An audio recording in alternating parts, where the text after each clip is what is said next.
우리가 세상을 살다가 보면 이제 불행한 일들을 굉장히 만나는 수가 많이 있습니다.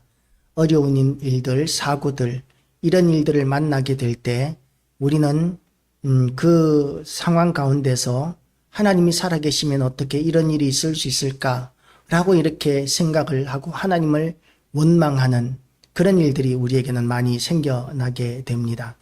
그렇게 하나님을 원망하게 되는 그런 일들 가운데서 우리가 믿음으로 승리하기 위하여 우리가 하나님의 선하시고 기뻐하시고 온전하신 뜻을 분별하고 그리고 하나님의 섭리하심에 대한 믿음을 가져야 할 것입니다.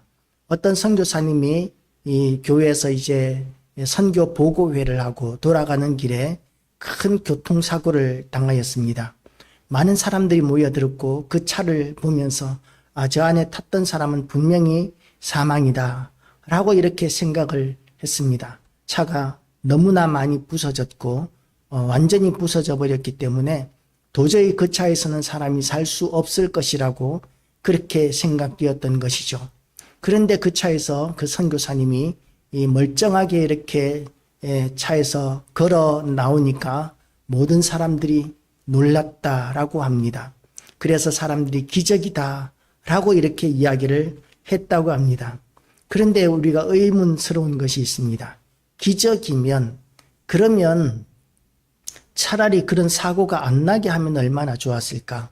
사고가 차라리 나지 않았으면 차도 버리지 않고 그리고 시간도 지체되지 않고 놀래지도 않고 그랬을 텐데 왜 굳이 사고가 나가지고 그렇게 이렇게 그 사고 가운데서 건져주시는 기적을 경험하게 하는가 라고 이렇게 생각할 수가 있는 거죠. 어떤 목사님의 아들이 똑같은 사고를 그렇게 당하셨다고 합니다. 그래서 목사님께 아버지에게 이 아들이 이렇게 이야기를 했답니다. 아버지, 제가 큰 사고를 당했는데도 불구하고 하나님께서 이렇게 안 다치고 살려주셨습니다 라고 이렇게 이야기했더니 그 목사님은 그 아들에게 이렇게 이야기했다고 합니다.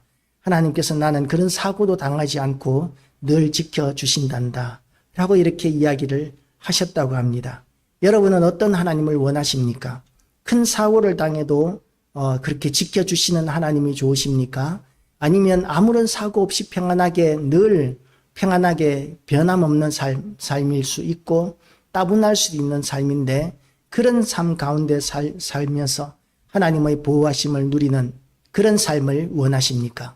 우리는 많은 경우에 그런 사고를 당하고 어려운 일을 당했을 때 건져 주셔야 하나님의 은혜라고 이렇게 여기기도 합니다. 평온할 때에 더욱 감사하게 되시기를 주님의 이름으로 축복합니다. 우리가 평온을 누리는 것 그 자체가 얼마나 큰 은혜인지를 우리가 깨닫고 하나님 앞에 감사하게 되시기를 축복합니다. 그런데 우리는 그런 평안한 삶을 원하지만 그러나 평온하지 않은 그런 경우를 만나게 되는 경우도 많이 있습니다.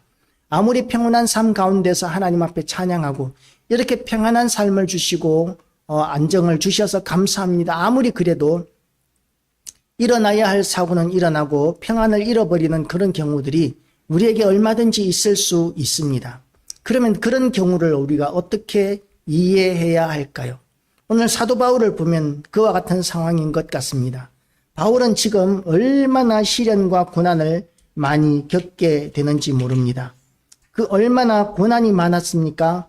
자, 지금 예루살렘 교회를 돕기 위하여 바울이 선교하면서 세웠던 많은 교회들로부터 헌금을 모아가지고 강요하다시피 그렇게 해서 헌금을 모아가지고 기근으로 고생하고 있는 예루살렘 교회를 도왔는데 그런데 예루살렘에 있던 유대인들이 이제 말도 되지 않는 누명을 덮어 씌웁니다. 있지도 않은 일들을 가지고 시비를 걸어서 이제 바울이 결박당하게 되고 그리고 갇히게 되고 끌려다니게 되는 상황이 만들어져 버렸습니다. 그리고는 이제 로마까지 결국은 예루살렘에서 해결하지 못하고 또 로마 총독이 해결하지 못하고 그냥 로마까지 이렇게 가게 됩니다. 로마까지 이렇게 죄수의 신분으로 쇠사슬을 차고 끌려가는 이런 고생스러운 여정이 바울에게는 얼마나 원망스러울 수 있었겠습니까? 얼마든지 하나님을 원망할 수 있었지 않았겠습니까? 하나님께서 바울에게 말씀하셨습니다. 내가 로마도 보아야 하리라. 그렇게 말씀하셨으면 로마까지 가는 길이 좀 평온하면 누가 뭐라고 합니까? 좀 좋은 편안한 배를 타고 이렇게 편안한 선실에서 이렇게 쉬면서 여행을 하면 참 좋을 텐데 죄수의 신분으로 갇혀서 가니까 쇠사슬은 매여 있었을 것이고, 그러니까 그 가는 길, 그 배를 타고 가는 길도 여행객으로서가 아니라 죄수의 몸이었기 때문에 감시를 당하고 있었고, 먹는 것도 물론 공짜로 먹었기는 했겠지만 그러나 험한 음식을 먹어야 했을 것입니다. 그렇게 불편하기 짝이 없고 죄수 취급을 당하는 그런 가운데서 항해를 나섰는데, 그런데 또 이렇게 이 풍랑까지 만나서 풍랑으로 말미암아 죽을 고생을 하는데, 보름 동안이나 이 풍랑 때문에 막 배가 이렇게 흔들리고 뒤집어질 것 같이 그렇게 요동을 치고, 그렇게 바람에 밀려 어디로 가는지도 알지 못하고, 선원들도 해도 안 보이고 달도 안 보이니까 지금 배가 어디에 있는지도 모르는 상황에서 막 흘러가고 있는 상황인 것이죠. 다들 구원에 대한 소망까지 잃어버리는 그런 지경까지, 절망하는 상황까지 다 가게 되었습니다. 그럴 때에 하나님께서 바울에게 나타나셔서 내가 이 배에 있는 모든 사람들을 한 사람도 빠짐없이 다 구원할 것이다 라고 이렇게 이야기를 하시면서 구원에 대한 약속을 주셨던 것이죠. 그 풍랑 가운데서 이제 바울은 하나님의 말씀을 의지해서 선원들과 그 죄수들과 로마 군병들에게 하나님께서 이런 약속을 하셨기 때문에 나는 우리 하나님이 이와 같이 우리를 살리실 줄로 믿노라고 하면서, 우리를 건지실 줄로 믿노라고 하면서 이제 남아있던 얼마 안 되는 곡식을 가지고 이렇게 식사를 하게 합니다. 힘을 내야 우리가 살아남는다라는 것이죠. 그 풍랑이 없었으면 얼마나 좋았겠습니까마는 풍랑 가운데서 이제 이 사람들은 바울이 말한 하나님에 대한 그 말 한마디에 의지해서 지푸라기라도 잡는 마음이었을 것입니다. 그래서 이제 희망을 다시 품고 식사를 하고 거의 보름 동안의 그 풍랑 가운데서 먹지도 못하는 그런 상황이었으니까 기력도 없었을 텐데, 그런데 이제 바울의 말을 의지해서 식사하고, 그리고는 이제 하나님의 구원을 기대하게 되었습니다. 그러니까 이 배에 있는 사람들은 어떤 마음이었겠습니까? 하나님이 살려주시면 그러면 참 좋겠다라고 생각을 하고 있었겠죠. 하나님만 구원이시다. 그렇게 절박하고 절망적인 상황이었기 때문에 그 배에 있던 276명이라는 사람들이 전부 다 바울의 말에만 귀를 기울일 수밖에 없었습니다. 어느 누구도 희망적인 이야기를 하지 않고 있었기 때문이죠. 그리고 희망적인 이야기를 해도 어느 누구도 건져줄 수 없는 상황입니다. 그런데 바울의 하나님은 전능하신 하나님이시고 천지를 창조하신 분이시니까, 그러니까 하나님이 하시면 풍랑을 멈추게 하시고 그리고 이 배가 다시 정상으로 돌아오게 하실 수도 있지 않을까라는 그런 생각을 하게 되었을 것입니다. 그런데 하나님께서 약속하신 대로 이제 드디어 이 배에 있던 276명이라는 인원 중에서 단 한 명도 생명을 잃지 않고 다 멜리데라 하는 그 섬에 이제 다 상륙하게 됩니다. 그리고 구조가 됩니다.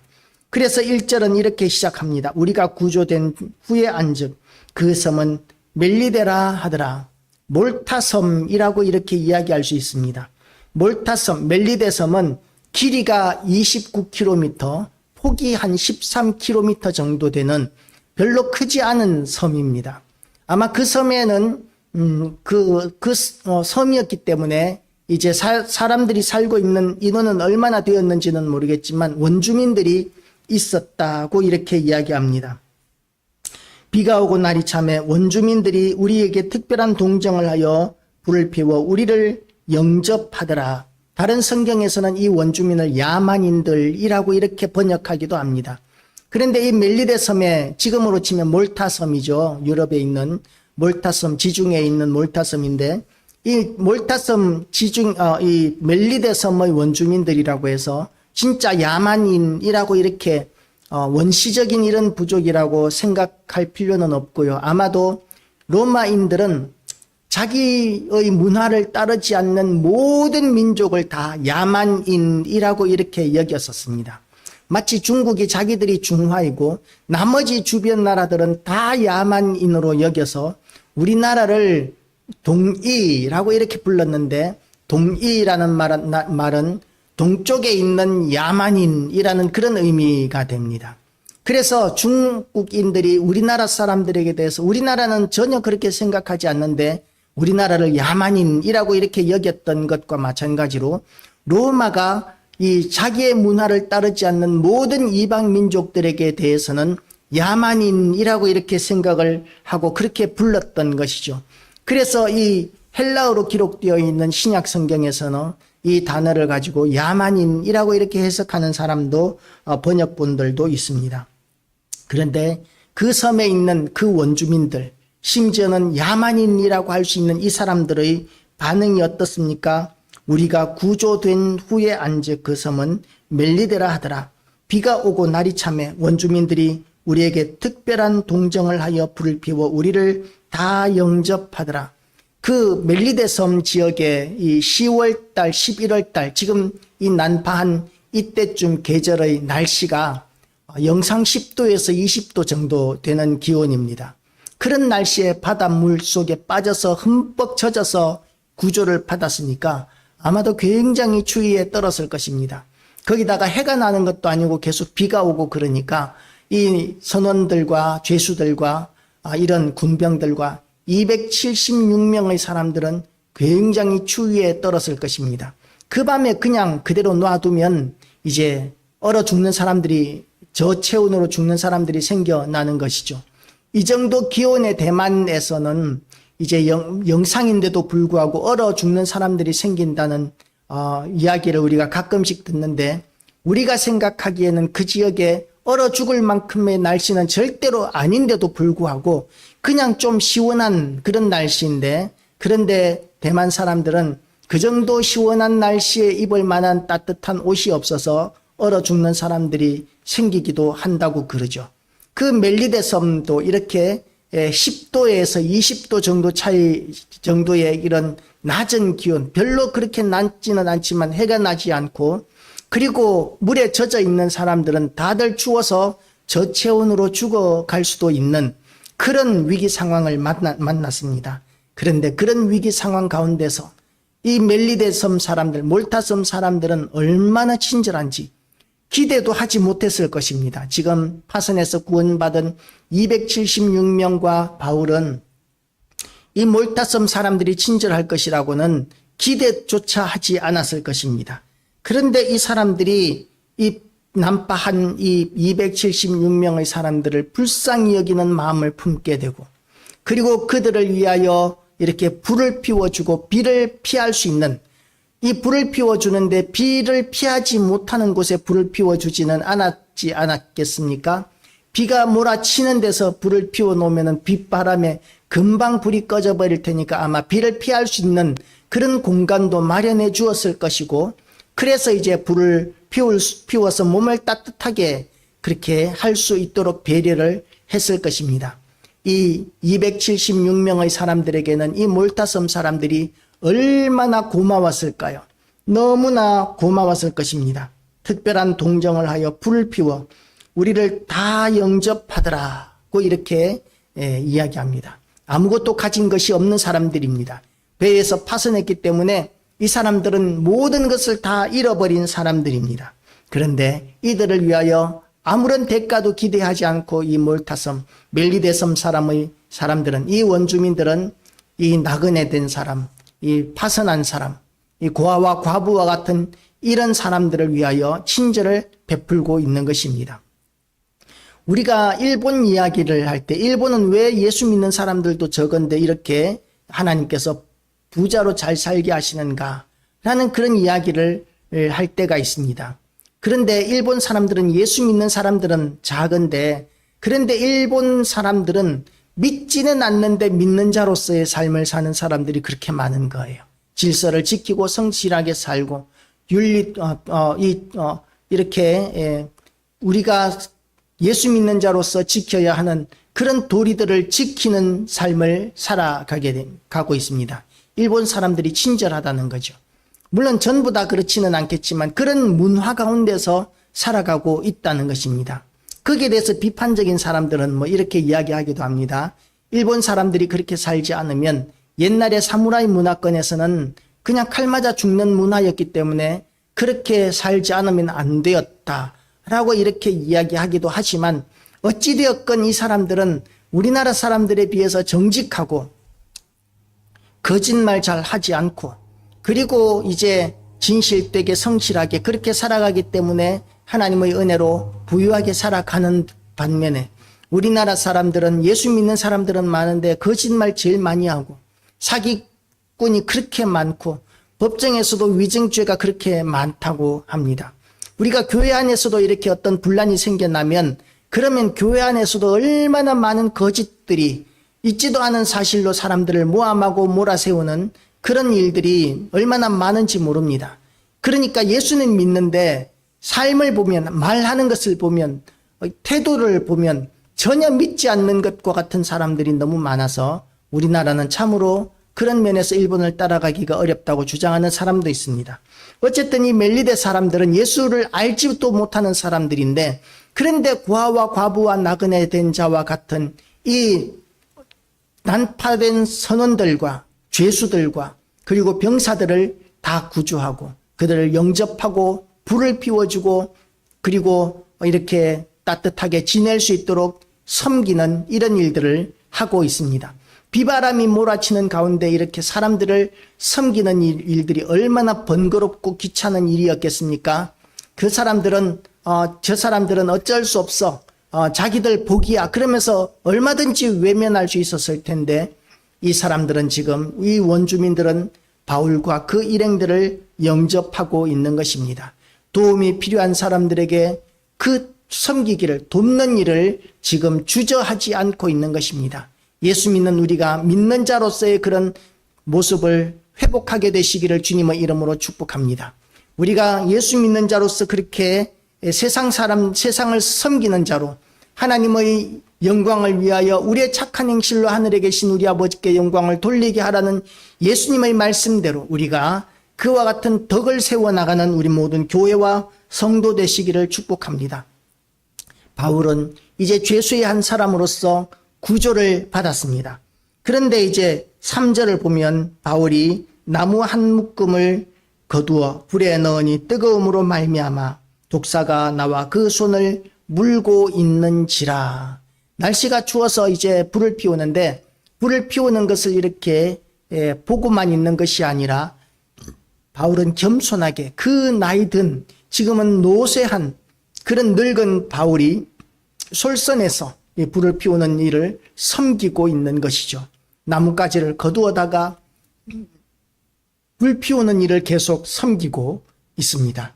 그런데 그렇게 불 피우는 일을 섬기는 가운데서 그 나뭇가지 속에서 독사가 나와서 바울의 손을 물어버립니다. 뜨거움으로 말미암아 바울의 손을 물어버리는데, 그 섬에 있는 독사는 한번 물면 안 떨어지는, 끝까지 물고 늘어지는 그런 특징이 있는 독사라고 합니다. 그래서 그런 독사에 의해서 이 멜리데 섬 사람들이 이제 많이 죽기도 했겠죠. 그래서 지금은 그 섬에는 독사가 없다고 합니다. 아마도 작은 섬에 사람들이 많이 살면서 뱀 같은 것, 독사 같은 것들을 많이 박멸을 했겠죠. 독사를 좋아하는 사람들은 없었을 테니까 그렇게 박멸을 해서 그랬는지는 모르겠지만, 지금은 독사가 없지만, 바울이 지금 파선한 그 시대에는 독사가 있었는데 아주 독한 놈이었던 것 같습니다. 그런데 그 독사에 바울이 이렇게 탁 물리는 모습을 본 순간 멜리데 섬 사람들이 뭐라고 생각하느냐 하면, 원주민들이 이 짐승이 그 손에 매달려 있음을 보고 서로 말하되, 진실로 이 사람은 살인한 자로다. 바다에서는 구조를 받았으나 공의가 그를 살지 못하게 함이로다 하더니, 바울은 이렇게 죄수 가운데 한 사람이었던 것이죠. 죄수로서 이 배에 탔던 사람이었기 때문에 아마 사람들이 276명 가운데 죄수는 죄수대로, 선원은 선원대로, 그리고 병사들은 병사대로 이렇게 아마 표시가 났을 것입니다. 그래서 죄수인 이 바울이 뱀에 물린 모습을 보고 멜리데 섬 사람들은 그렇게 생각한 것이죠. 이 사람은 정령살인한 사람이기 때문에 바다에서는 건짐을 받았지만 공의가 그를 살지 못하게 한다 라고 이렇게 생각을 한 것입니다. 그런데 바울이 그 짐승을 불에 떨어버림에 조금도 상함이 없더라고 이렇게 성경은 기록하고 있습니다.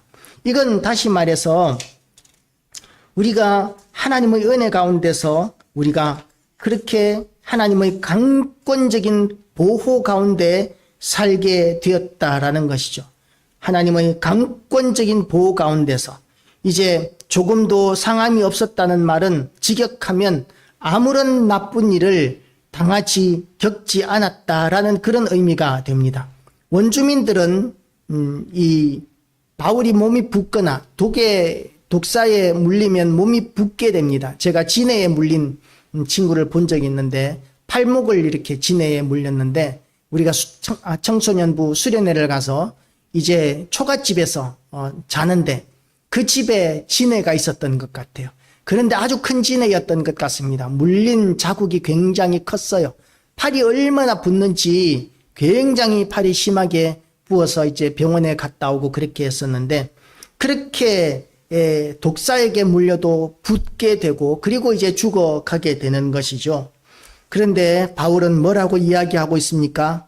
그들은 그가 붓든지 혹은 갑자기 쓰러져 죽을 줄로 기다렸다가 오래 기다려도 그에게 아무 이상이 없음을 보고 돌이켜 생각하여 말하되 그를 신이라 하더라. 이 기적이 나타나기 시작하면 사람들은 두 가지의 반응이 일어나게 됩니다. 예수님이 나사로를 살리셨습니다. 예수님이 나사로를 살렸을 때에 많은 사람들이 예수님을 믿었습니다. 그런데 지금 사두개인들과 바리새인들은 그것 때문에 많은 사람들이 예수님을 믿게 되니까 예수를 죽이고자 하는 그런 시도들을 이제는 결정하게 되고 예수를 죽이고자 하는 시도를 하게 됩니다.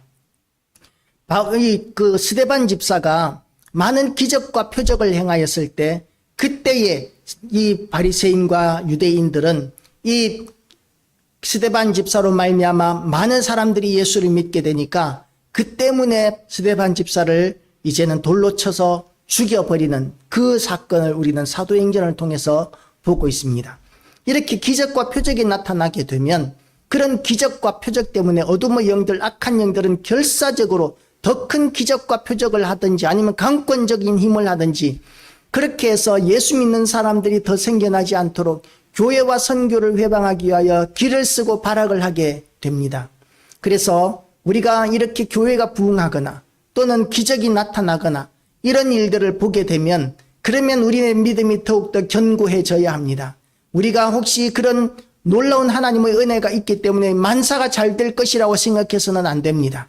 그런 기적과 표적이 있을 때에 더욱더 어둠의 영들, 악한 영들이 우리를 직접적으로 공격해서 우리가 더 곤란하고 어려운 일을 얼마든지 당할 수 있게 된다는 것이죠. 그래서 이제 그리고 또 하나의 반응이 뭡니까? 예수 믿는 사람들이 더 많아지게 된다는 거죠. 기적과 표적이 나타나게 될 때에 많은 사람들이 예수님을 믿게 됩니다. 예수님께서 사역하실 때에 복음을 전하시기 전에 병든 자를 치료하고 문둥병자를 치료하고 안전뱅이를 일으키고 죽은 자를 살리는 그런 기적과 표적을 많이 행하셨습니다. 그렇게 많은 기적을 행하시고 나서 사람들이 모여들면 그러면 이제 복음을 전하셨고 그 기적과 표적을 본 사람들이 예수님의 말씀을 듣고는 이제 구원을 얻고 예수님을 구주로 영접하여서 수많은 무리들, 허다한 무리가 예수님을 따르는 일들이 있었습니다. 그 사람들이 예수님이 이제 승천하시고 난 뒤에는 제자들에 의해서 교회를 이루게 되었다고 우리는 생각할 수 있는 것이죠. 그렇게 하나님께서는 그 모든 기적과 표적으로 말미암아 우리가 영광 받는 것이 아니라 그 기적과 표적을 인하여 교회가 확장되고 또한 믿는 사람들은 많아지게 하시겠지만 그것 때문에 우리가 애매하게 고난과 시련 당할 수 있다는 것도 우리에게 각오해야 할 것을 성경은 우리에게 가르쳐 주고 있습니다. 기적과 표적, 사실 이 교회와 또한 하나님 나라를 위해서는 꼭 필요한 것이고 우리가 모두 다 그런 능력을 받게 되시기를 축복합니다. 그러나 그 기적과 표적이 나를 위해서가 아니라 하나님 나라를 위해서만 쓰임받는 기적과 표적이 되시기를 축복합니다. 그래서 우리가 잘 먹고 잘 살기 위해서가 아니라 형통하기 위해서가 아니라 오직 하나님의 나라만을 위하여 우리가 하나님께서 우리에게 주시는 능력들을 믿음으로 사용하시기 바랍니다. 지금 이 뱀에게 물려서 바울이 죽지 않는 것은 바울이 특별한 면역력이 있어서가 아니라 면역력은 별로 없었겠죠. 왜냐하면 늙은 노인이었기 때문에 아주 나이가 든 이 노쇠한 노인이었기 때문에 아마 면역력은 많이 떨어졌었고 기력도 많이 떨어졌을 것입니다. 그런데 이렇게 솔선에서 불 피우는데 섬기는 그런 모닥불을 피우는 일에 섬기는 이런 겸손한 이 바울의 모습 가운데 하나님의 은혜와 보호하심이 있기 때문에 독사의 독을 이겨낼 수 있었다고 이해하는 것이 합당합니다. 그런데 그 일을 보니까 뱀에 물렸는데 분명히 죽어야 하는데 죽지 않는 바울을 보고 멜리데 섬 사람들은 이제 바울에 대한 시각을 완전히 바꾸게 됩니다. 저 사람이 공의가 살지 못하게 하는도다라고 이렇게 이야기하다가 안 죽으니까 이제는 신이다라고 이렇게 이야기합니다. 아무 이상이 없음을 보고 돌이켜 생각하여 말하되 그를 신이라 하더라. 기적과 표적만 보고 신앙을 이렇게 받아들이는 사람들은 이렇게 연약할 수 있습니다. 처음 신앙을 받아들일 때는 기적과 표적을 통해서 얼마든지 받아들일 수 있습니다. 기적과 표적이 우리에게 나타날 때에 우리는 전도하는 데 굉장히 유익할 수 있습니다. 그렇게 하나님께서는 전도하는 자들에게 이와 같은 능력들을 얼마든지 지금도 부어주십니다. 그래서 강하고 담대한 마음으로 우리의 기도가 필요한 사람, 딱한 상황 가운데 있는 사람들을 위하여 우리가 복을 빌어주는 그런 기도들을 많이 하게 되시기를 바랍니다. 왜냐하면 우리는 하나님께서 우리에게 말씀하시기를 이 축복의 통로로 우리를 세우셨기 때문이에요. 왕같은 제사장이요 거룩한 나라라고 하나님께서는 우리에게 말씀하셨습니다. 그래서 우리는 아브라함의 축복, 이 축복의 통로가 되는 축복을 우리는 받았습니다.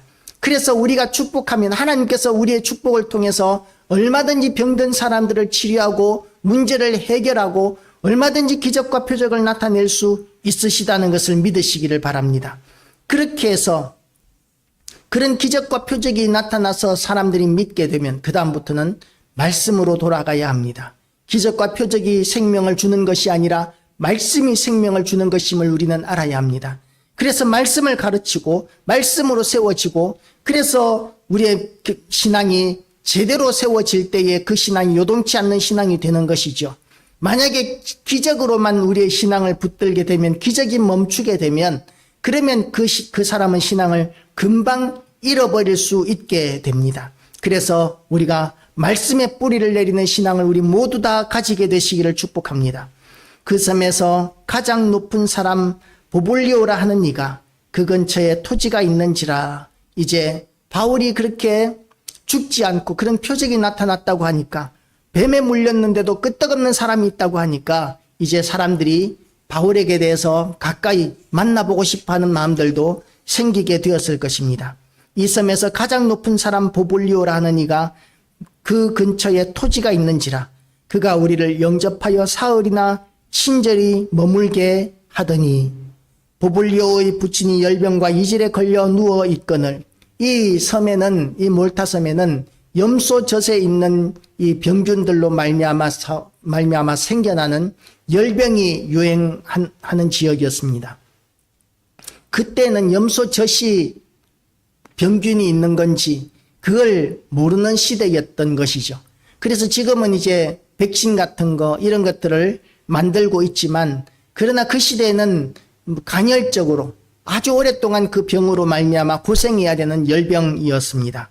보볼리오의 부친이 열병과 이질에 걸려 누워있거늘. 아마 연세 많으신 분은 병을 이겨내지 못해서 생명을 잃어버리는 사람들도 있을 수 있었겠지요. 그렇게 걸려 누워있는데 바울이 들어가서 기도하고 그에게 안수하여 낫게 하매 하나님께서는 하나님의 영광을 드러내실 때 우리를 사용하십니다. 우리가 기도하면 하나님께서는 우리가 기대하지도 않았고 우리가 상상도 하지 못했던 그런 기적들을 얼마든지 행하시는 하나님이심을 바울을 통해서 우리에게 보여주고 계십니다. 바울에게만 이런 능력이 있는 것이 아니라 복음을 전하고 사명을 감당하는 우리 모두에게 하나님께서는 이와 같은 능력을 부어주실 것입니다.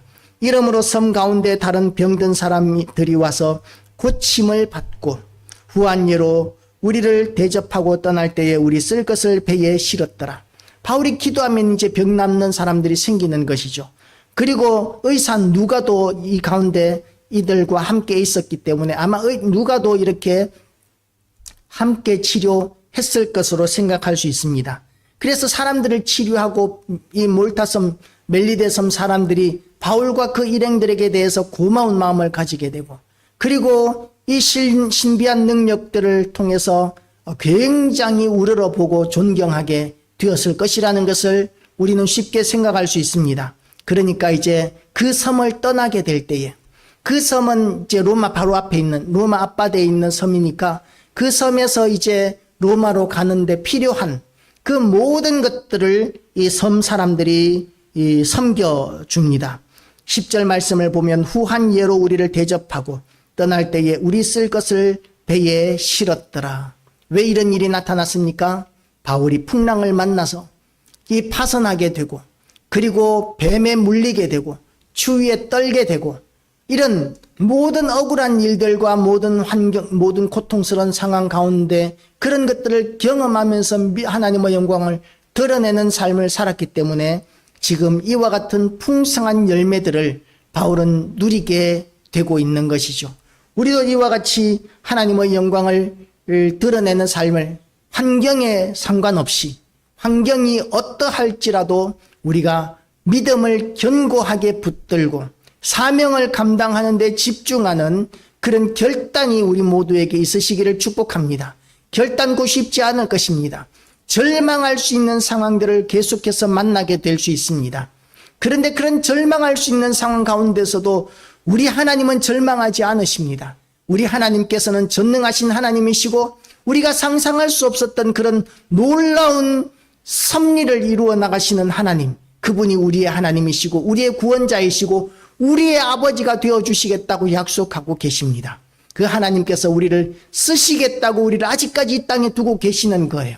아무런 의미 없이 우리를 이 땅에 두고 계신 것이 아니라 우리에게 주신 사명을 감당하라고 아직까지 우리를 이 땅에 두셨으니 우리가 그 사명을 집중하고 사명에 충성하기로 다시 한 번 더 결단하면서 그런 결단 가운데서 하나님께서 우리를 통하여 이루시는 위대한 일들을 우리가 다 보게 되시기를 주님의 이름으로 축복합니다. 기도하시겠습니다.